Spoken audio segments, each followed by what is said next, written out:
Tawag sa akin si First Lady. To be exact, para factual. Pag-imbestigahan ko. Itakbo kagad din. In-organize ko kagad yung mga team natin. May dalang drone. Nalinis na. Ba't mabagal pa rin ang takbo ng tubig? Uy, inspection nyo nga. Bakit mabagal ang takbo ng tubig? Pero kumapa. Din drone. Wow! May bomba na nahanap. Ano? Tinakpan pala yung Tulyahan River ng ilog. Nilagyan, ito yung ilog. Nilagyan mo na ng niliparan ng helicopter kahapon. May kompletong video yan. More than one. Iba yung mapa. Iba yung kwento kutsero, iba yung may mapa at saka may video eh. Makikita nyo, kaya yung mga sinasabing solusyon ng baha ng Metro Manila, lalagyan doon ng water storage yung mga kalsada. Can you imagine yung mga kalsada, sementado, ang lalapat, babasagin mo, gagawin mo water storage? Kalokohan yun. Eh, meron pang media. Hindi ko na babagitin yung pangalan itong senior media. Mon, alam mo ba kung ba't walang baha ang BGC? Bakit ho, sir? Dahil yung BGC, ginawa ng water storage yung ilalim ng kalsada nun. Sabi ko, to be exact, si Pucha ko. Sinabi mo rin pala. Sabi mo, hindi mo Sabi ko, paimbestigahan ko. Pero I do not believe there is such a thing as yung kalsada puro water storage kaya hindi nagkakos ng baha. Ang alam ko sa BGC kaya hindi nagbabahayan dahil medyo mataas yan. Di ba, sir? Mataas siya. Number one. Number two, maraming sinkhole dyan. Ano yung sinkhole? Sinkhole. Dahil, di ba nandiyan yung fault line? Oh, yan, wala masyadong baha dyan. Pero hindi ko na tutuloy yan, baka matakot yan. Ngayon, ang solution ng Metro Manila flooding is para ng ilog at yung mga tinayong sheet pile o tinayong kalsada kailangan alisin, linisin, solve ng baha ng buong Metro Manila. Tama-tama, sirbihan ako Malacanang to coordinate with MMDA chairman. So nag-coordinate kami. Ang galing ni chairman at yung kanyang team. Walang biro. Not because he's here. Magaling yung team niya. Naintindihan nila yung problema. Hindi lang nila na-drone, pero naintindihan nila yung problema. Ang kailangan ng Metro Manila, isa lang, tanggalin yung mga sheet pile na yan na nagbara ng ilog at tanggalin yung mga kalsada, tsaka housing, tsaka eskwela sa ibabaw ng ilog. Solve na yung baha ng buong Metro Manila. Wala na kayo hanap buhay nun. No? Ay. Ngayon, ako po, San Miguel, Ramon Ang, nagbo-volunteer ako ngayon.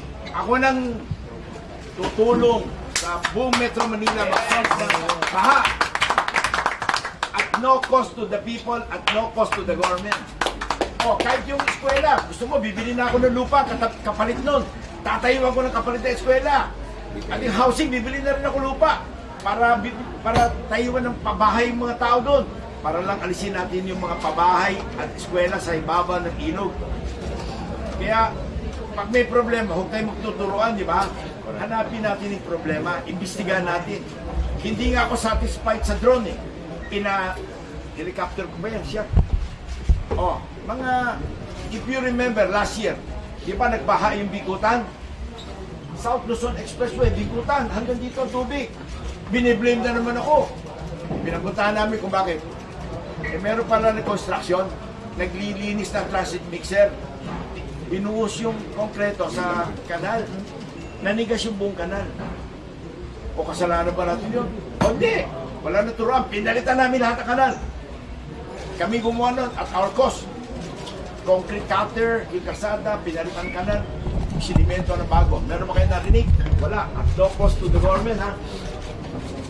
Sukat, nagbara. Ito na naman, same problem. Biniyak namin, pinalitan ng bagong kanal. Last week, nagbaha yung Alabang. Tinrace namin kagad. Meron palang nagkamali na naman, nag-seat pile sa ilog, outflow to Laguna Bay. Sinumbong namin kagad kay Mayor Biason. Action kagad si Mayor Biason. Di wala na baha ang Alabang. Nakakita niyo yung Southwood. Nagbabaha. Barado pa rin mga ilog. Nakita niyo yung Alaska area, San Pedro, Laguna. 50 years na po nagbabaha yan. Lahat ng Public Works Secretary, ang solution is tambakan daw yung South Luzon Expressway. Anong ginawa ng San Miguel? Madali lang po, nilinis lang yung ilog ng San Pedro at San Isidro. Magic, wala nang baha. O so bakit kayo nag-iisip lagi ng kung ano-anong nuclear solution?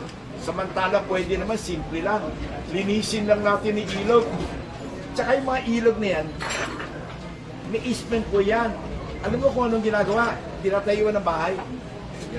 Kaya kailangan isabatas yan na bawal magtayo on the river easement. At of course, crime yung magtayo sa ibabaw ng river.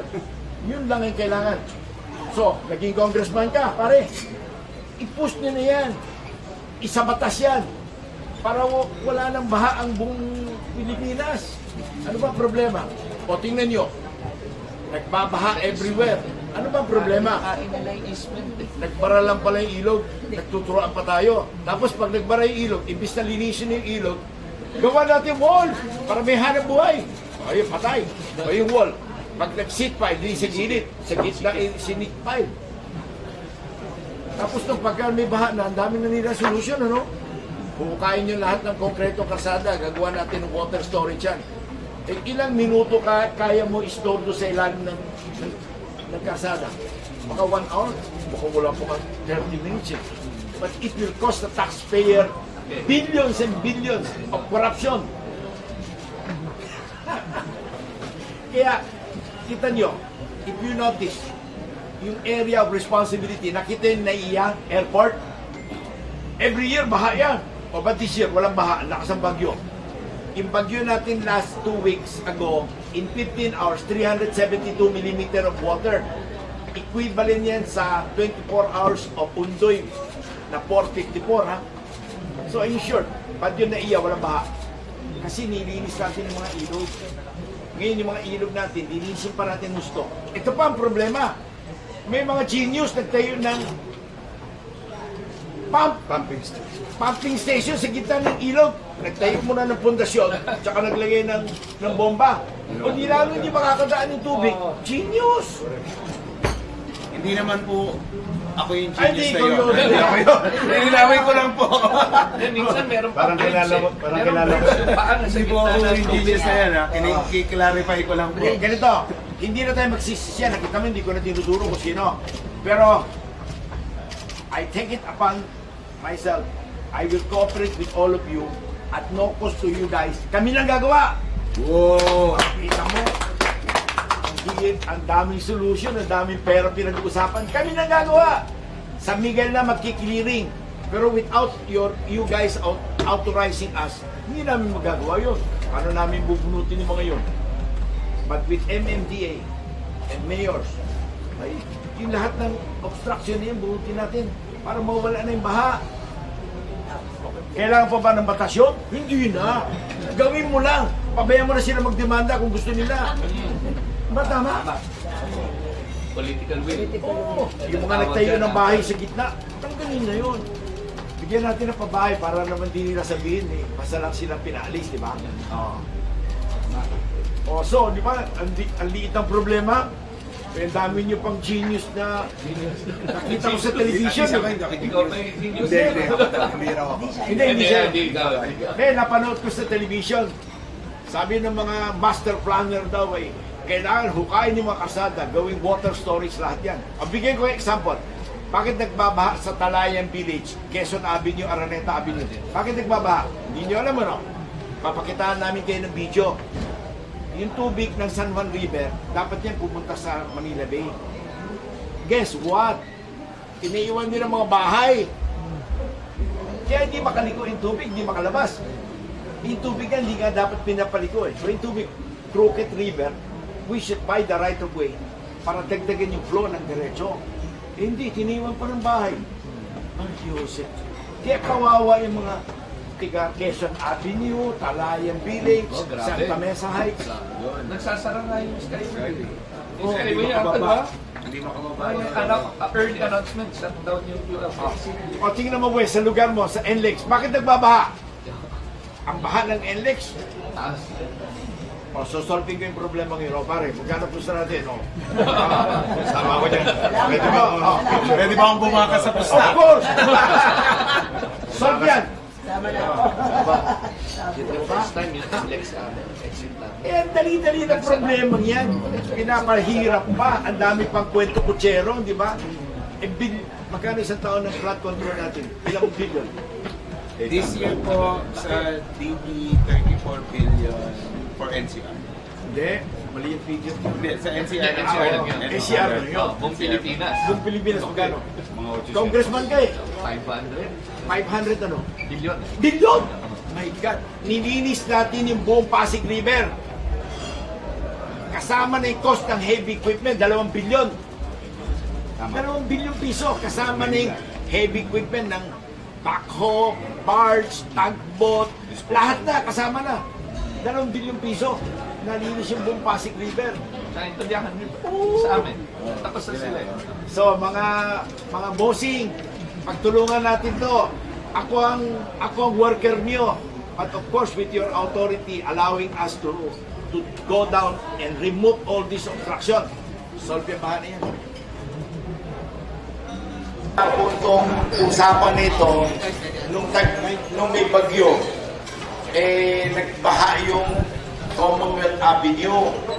At tumawag sa akin ng Malacanang at ang sabi, yung bang MRT-7 nagko-cost ng baha yan. Sabi ko, iimbestigahan ko.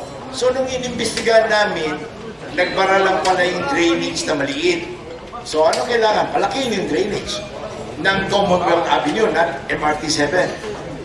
Ngayon po, bakit mabagal pa rin ang takbo ng tubig?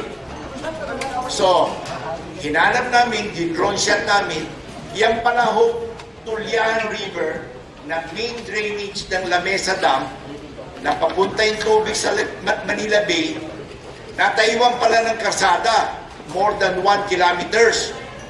At napaliit yung ilog, at tinayawan ng housing, at natayuan pa ng eskwela. Kaya ho pala every year nagbabaha ang Quezon City. Kaya isi-share.